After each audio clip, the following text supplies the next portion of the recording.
Local stories, information and events. This is KC News.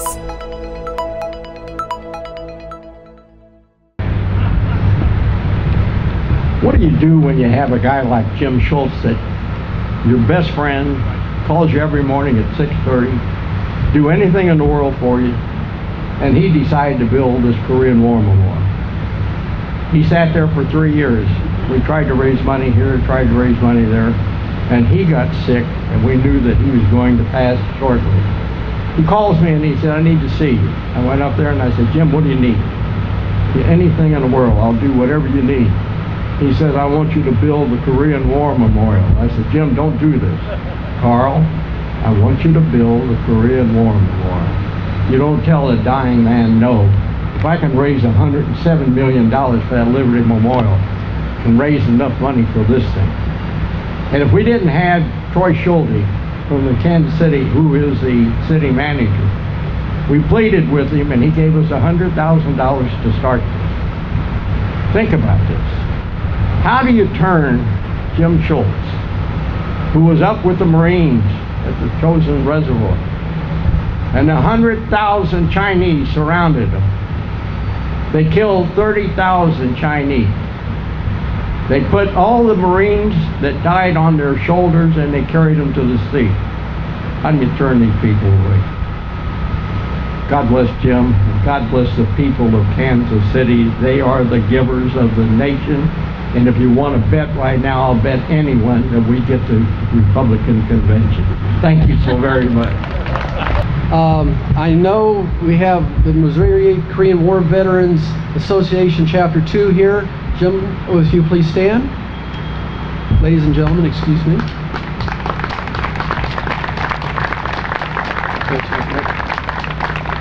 American Legion Post 189, gentlemen.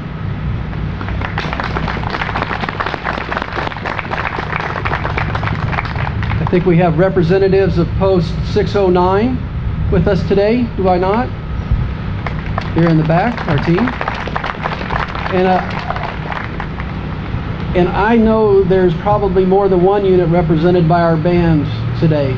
And for all of your services, thank you so very much for today and for their service to our country. To all of you, thank you very much on behalf of a free American. Thank you so very much. Deborah, in behalf of J.E. Construction Company, I am very much humbled to receive this award. I do want to take this opportunity to thank Deborah, the entire Schultz family, and Carl DeCapo. Carl is the world's best fundraiser, and he can pick your pockets on any particular item that is needed in this community, and he's done it so many times. He's also a very dear friend. But I'm here at this moment, and I thought back a few years ago when Deborah asked us to get started on this, and with Deborah and Carl DeCapo and Jim Schultz, it was kind of easy because you people that are Korean War veterans really had been ignored too long ago. In fact, today I think all veterans are not recognized for what they do for this country and how this country needs them. I was a Navy pilot during World War II, and thank heavens for Harry Truman. He dropped the 2 bombs or I wouldn't be talking to you today. I was in the inactive reserve, and at the time the Korean War came along, I was married. I had a 4-year-old, a 3-year-old, a 1-year-old, and I kept getting letters from the Navy that said, you know, you've been trained to direct gunfire, we really need you. I told my wife she was having a hard time not only with me but 3 small kids. I said, if they want to come get me, I'll go this time, but I don't think I'll volunteer for the Korean War. And I thank all of you veterans out there for what you have done, and also all the veterans for not only the Korean War, but Vietnam, what our veterans are going through right now They were in Iraq. They are in Afghanistan. I hope this country, and I know we've heard the mention of God many times already on the program, I hope this country continues to recognize that there is a God and that this country has been very blessed and that we never depart from everything that we talked about in the Pledge of Allegiance and in our Star-Spangled Banner. Deborah, I've talked too much, but I really appreciate this honor that's being given to my company. My father was a very much of a patriot. When World War II, he happened to be the low bidder on a project that was a quartermaster depot. When it was a competitive bid, when he got all through with it, he discovered he'd made $180,000. He told the government, he said, I made this money, but I have 2 sons that are in the military. I have no desire to make 1 cent off this war. They didn't know how to handle it. Finally, they sent him a change order that he gave the money back. He also then volunteered on 3 or 4 other projects before the war ended. My mother put her foot down when the Corps of Engineers said, we'd like to make you a brigadier general. We're going to send you to Alaska. My mother was a very tough German lady, and she said, you're not going to be any brigadier general. So he declined that offer, but he was a very patriotic gentleman. I hope we continue to experience patriotism in this country for a long time. You people sitting out there are the perfect example of what this country has been made of, the reason we have a great country. Thank God, and God bless each and every one of you. Bye-bye.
States Navy.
Thank you, Deborah, and I want to thank all of you for being here today on this special occasion.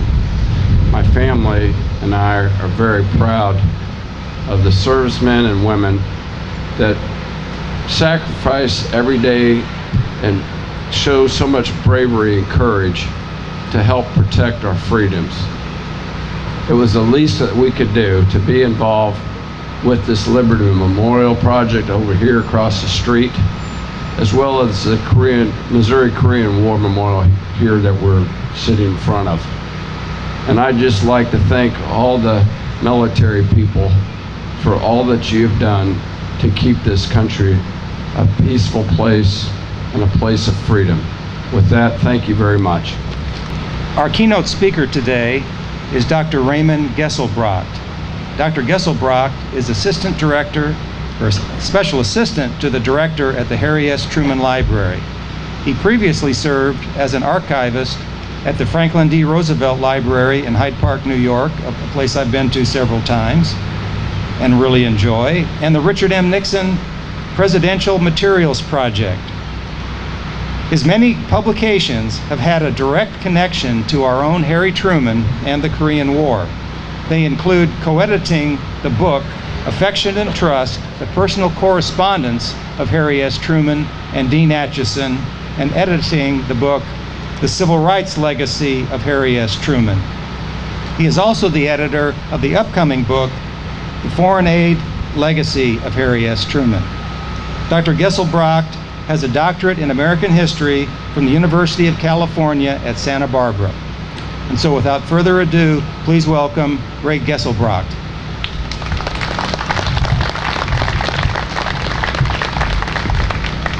Thank you, Dan. It's good to be here with you today. I want to talk to you a little bit about what Korea meant to President Harry S. Truman. Initially, in the months after Truman became president, I don't think he thought very much about Korea. It was a province of the Japanese Empire, one among many, which presented some difficulties because of the sudden and largely unexpected way in which World War II ended. The military had been planning to carry the war on into 1946. They thought that an invasion, a two-part invasion of Japan was going to be necessary to end the war. And then, of course, the atomic bombs dropped on August 6th and 9th, and then the Russians came into the war on August the 9th, and the war ended on August the 14th. So the problem was, with respect to Korea and all the other parts of the Japanese Empire, who was going to surrender to whom? Now, on the day Japan surrendered, 2 American colonels were sitting in their office in the Pentagon. One of them was the future Secretary of State, Dean Rusk. And their commanding officer told them, that the war had ended, and now it was important to determine to whom the Koreans were going to surrender, the Japanese in Korea. And the Russians were already coming into Korea, just barely from the north, and the Americans didn't have any troops anywhere near, but the United States was determined that it would share in the surrender responsibilities in Korea. So the question was, where's the dividing line? And those colonels had no guidance other than that question that was put to them, except that they had a map hanging on the wall of Korea, the whole peninsula, and they looked at that map and they saw that the city of Seoul almost in the middle over to the west of the peninsula, and they said, well, we want the city of Seoul, the capital city, to be in the American zone. So where are we going to put the dividing line? And they saw the 38th parallel running across the map just a little bit north of Seoul. And that's how the Korean peninsula was divided. They put that forward to their superiors, who had no objection. It was almost immediately forwarded to the Russians, who also had no objection. Surprised everyone. And Korea was divided. The occupation zones were intended to endure only a short while, but they lasted a very long time, and eventually they became two different countries, one aligned with the United States and the other aligned with the Soviet Union. Now, although Truman was absorbed in the post-war years, primarily by events in Europe, probably didn't give much attention to Korea. He understood that Korea was part of the emerging Cold War, and when the Cold War began to take shape in 1947 around events primarily in Europe, the emerging containment doctrine, as it was called, the doctrine of containing the Soviet Union, was applied to Korea as well. And the 38th parallel, like other dividing lines between the Soviet-dominated areas and what was coming to be called the free world, was intended to be a firm line of defense against Soviet expansion. Now, the Truman administration, despite this, continued its policy of moving Korea towards self-government and removing American troops from Korea. In 1948, the United Nations supervised elections in Korea, intended to elect a government, but they only took place in the American zone because the Soviet Union refused to allow the United Nations supervisors into the Soviet zone. Following the elections, a parliament was convened, a constitution was drafted, a president was elected, and the Republic of Korea, or South Korea, was born. And a few months later, the Soviet Union responded by forming the DPRK, Democratic People's Republic of Korea, in the north. In June 1949, just a year before the Korean War broke out, the United States withdrew essentially all of its troops from South Korea. And the Secretary of State gave a famous speech, famous at the time, in January 1950, in which he did not include South Korea in what he called the defensive perimeter of the United States defense policy. Meanwhile, the leader of North Korea, Kim Il-sung, was meeting and sending cables to Joseph Stalin, trying to get Stalin's support for an invasion of South Korea. Stalin finally improved Kim Il-sung's plan in March of 1949. It was 3 months before the invasion. And the Soviet Union was providing a lot of heavy weaponry to the north as well. The invasion came Sunday morning, June 25th, 1950. The North Koreans, with their tanks and heavy artillery, inflicted heavy casualties on the much more lightly armed South Korean forces.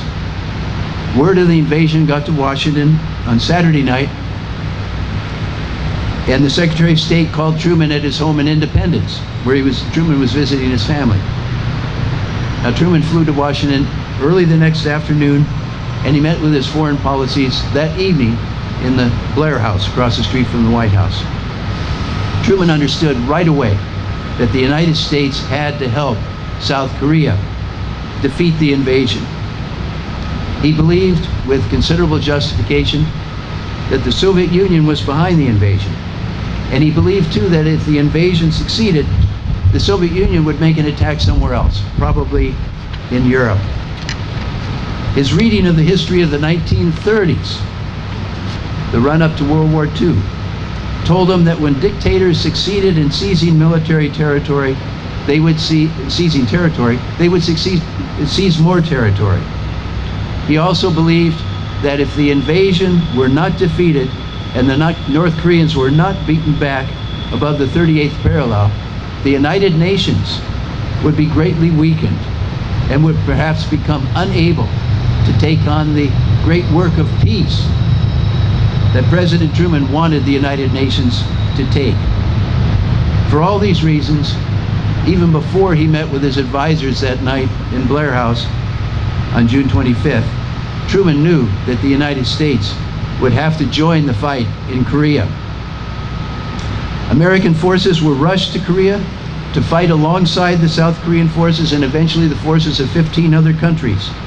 This United Nations Command, as it was called, stopped the North Korean thrust, and on September 15th, 1950, the UN forces counterattacked behind the North Korean lines at Incheon, which is a port city about 17 miles to the west of Seoul.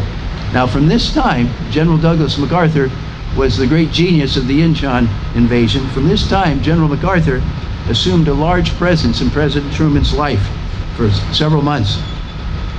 Now, Truman came to office in 1945 with a strong opinion of MacArthur already in mind. In June of that year, he was meeting with some of his advisors. This is way back in 1945. And some of them started expressing some concern about MacArthur. And Truman wrote some things in his diary that night. He said what they talked about was what to do with, quote, this is from Truman's diary, what to do with Mr. Prima Donna Brass Hat 5-Star MacArthur. He's worse than the Cabots and the lodges. They at least talk with one another before they told God what to do. Mac tells God right off. It's a very great pity we have to have stuffed shirts like that in key positions. Truman then concluded in his diary that Truman was a play actor and a bunco man. Well, Truman liked to get kind of work off the heat that sometimes built up in him and confide that to his diary. But he also respected MacArthur's military ability. In 1945, in April, he named him Commander-in-Chief of U.S. Army Forces. And then 4 months later, he named him Supreme Commander of the Allied Powers, which put MacArthur in charge of the Allied occupation of Japan. And then when the Korean War started, Truman chose MacArthur to be Commander-in-Chief of the United Nations Command. Now, MacArthur did not share Truman's views with respect to U.S. policy in Asia and U.S. policy with respect to the Korean War. He believed that Truman focused too much on Europe, didn't fully understand the danger of communism in Asia and the importance of Asia in the world vis-a-vis Europe. And he thought Truman was much too reticent about using military power to defeat America's enemies in Asia. And MacArthur was not willing to keep these views to himself. He said publicly that he wanted to expand the war to China and promised to use what he called maximum counterforce to wage this new war. Part of his plan was to use the nationalist Chinese regime in Taiwan to open a second front against communism. He wanted to blockade the Chinese ports, to bomb the Chinese military installations in China. He twice defied Truman's orders by making public his strong disagreement with the policies of his commander-in-chief. Truman called MacArthur's behavior, after a lot of patience, I might say, rank insubordination. And on April 11th, 1951, he fired MacArthur. Truman turned to his diary again. Quite an explosion, he said, referring to the uproar following MacArthur's firing. Was expected, but I had to act. Telegrams and letters of abuse by the dozens. He should have said by the thousands. We have them all at the Truman Library. In the months following MacArthur's dismissal, the Chinese offensive was finally brought to a halt. The UN forces fought back, gained some ground, and finally the battle line hardened in the vicinity of the 38th parallel where the war had started about a year before. And on July the 10th, the peace talks began in the city of Kaesong, which was close to the 38th parallel. They later moved to a little village called Panmunjom. These peace talks dragged on for 2 years, and from the very beginning, they frustrated Truman. From the first meeting on, he later wrote in his memoirs, the communists proved that they were intending to stall and delay till they got things their own way. Now, there was a very difficult issue which was primarily responsible for the failure of these peace talks over so much time. It concerned prisoners of war. The United Nations Command proposed that all prisoners of war who wished to be returned to their home countries should be exchanged for the prisoners on the UN side who wished to go back to their home countries. Truman believed that prisoners that did not want to go back to their home should not be forced to do so. And he said in a public statement, "We will not buy an armistice by turning over human beings for slaughter or slavery." But the communists didn't agree with this. They wanted to swap all prisoners on one side for all prisoners on the other side, whether or not these prisoners wanted to go back home. Truman would never agree to this. To do so, as he later said, would have been not only inhumane and tragic, but dishonorable as well. And he knew that the vast majority of the prisoners on the communist side that were held by UN command did not want to go back to their home countries. So the months dragged by. Truman's frustration grew greater and greater, and occasionally his emotions, as always, got the better of him, and he struck hard against the communists in the one place he knew was safe, his diary. And this is what he wrote there in May 1952, referring to the communists. "If you signed an agreement, it wouldn't be worth the paper it is written on. You have no morals, no honor. Your whole program at this conference has been based on lies and propaganda." And his anger grew as he was writing this. And he wrote, "Now, do you want an end to hostilities in Korea, or do you want China and Siberia to be destroyed? You may have one or the other, whichever you want. These lies of yours at this conference have gone far enough. You either accept our fair and just proposal, or you will be completely destroyed." Well, once he got this outburst out of the way, he returned to what he knew he had to do, which was to seek peace in a patient way and to prevent the Korean War from turning into general war, and to achieve a lasting peace. When Truman left office in January 1953, there was still no armistice. That didn't come until the following July. The most important reason why an armistice was finally achieved was probably that after Joseph Stalin died in March of 1953, the new Soviet leaders wanted the Korean War brought to an end. The decision to take the United States into the Korean War, Truman says in his memoirs, was the toughest I had to make as president. What we faced, he writes, was the ominous threat of a third world war. The challenge had to be met. It was met. It had to be met without plunging the world into general war. This was done. We have learned bitterly and tragically from two calamitous world wars that any other course would lead to yet another war. Today, 61 years, almost, after the fighting stopped in Korea, the armistice still holds. If neither Korea nor the world is entirely at peace, the general war, World War III, that Truman so feared, has been avoided. This, he would say to us today, if he could be with us, is his greatest legacy. Thank you. On June 14th, 1777, then President George Washington signed an act of Congress saying, quote, "Resolved that the flag of the United States be made of 13 stripes, alternate red and white, and the Union be 13 stars, white, on a blue field, representing a new constellation." The flag of the United States is now official. It is believed that Congressman Frank Hopkinson introduced the design to Congress and that Betsy Ross made the first flag in her seamstress shop in Philadelphia. As new states were admitted to the Union, a new star and a new stripe was added to the flag. When it's got to be a problem, Congress passed another act on April the 4th, 1818, fixing the number of stripes to 13 and a star for each state. A new star would be added to the 4th of July following the admission of the new state. That is how we came to know June the 14th as Flag Day.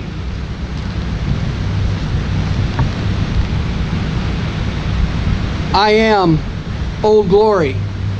For more than 90 years, I have been a banner of hope and freedom for generation after generation of Americans. Born amid the first flames of America's fight for freedom, I am the symbol of a country that has grown from a little group of 13 colonies to a great nation of 50 sovereign states. Planted firmly on the high pinnacle of American faith, my gently fluttering folds have proved an inspiration to untold millions. Men have followed me into battle with unwavering courage. They have looked upon me as a symbol of national unity. They have prayed that they and their fellow citizens might continue to enjoy life, liberty, and the pursuit of happiness which has been granted to every American as a heritage of free men. So long as men love liberty more than life itself, so long as the treasure of our priceless privileges bought by the blood of our forefathers, so long as the principles of truth, justice, and charity for all remain deeply rooted in human hearts, I shall continue to be the enduring banner of the United States of America. And now, the U.S. Flag Code, Title 4, Chapter 1, the flag, Section 8, respect of the flag, subsection K, quote, the flag, when it is in such a condition that it is no longer a fitting emblem to display, should be destroyed in a dignified way, preferably by burning. Missouri Korean War Veterans Memorial Flag Team, please retire the flag with the accompaniment of the American Legion Post 189. Guests, please stand as the flag is brought forward.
Gentlemen, retire our colors, please.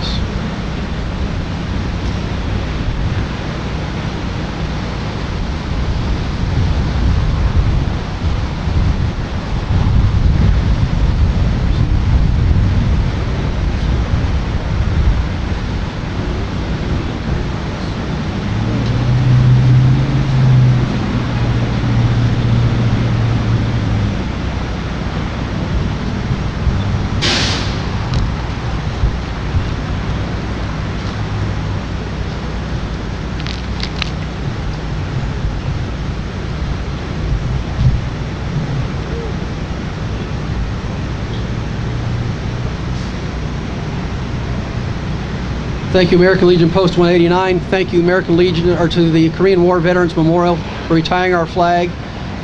In a few moments, this flag will be in flame, and the flags that have been collected over the last several weeks will be retired in a similar manner at a later date.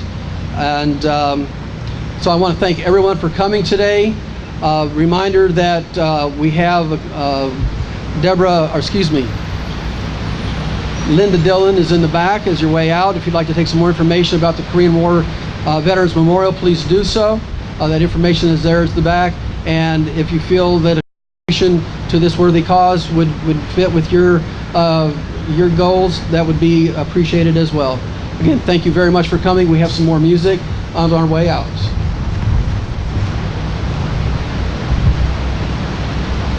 Father, that's it. Correct. Father has an benediction.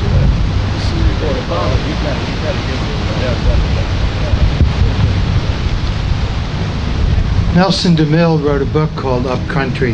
The final line, I think, serves every man and woman who have spent some time in the military with each other and become friends with the people, the strangers they started serving with, and the friends that they wound up at the end of the war with. The journey home is never a direct route.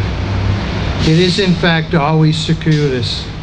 And somewhere along the way, we discover that the journey is more significant than the destination, and that the people we meet along the way will be the traveling companions of our memories forever. We ask you, Heavenly Father, to watch over the men and women of our military and the innocents who may be in harm's way. Protect the innocents and bring our sons and daughters safely home to us, their families, and let there be peace. Amen.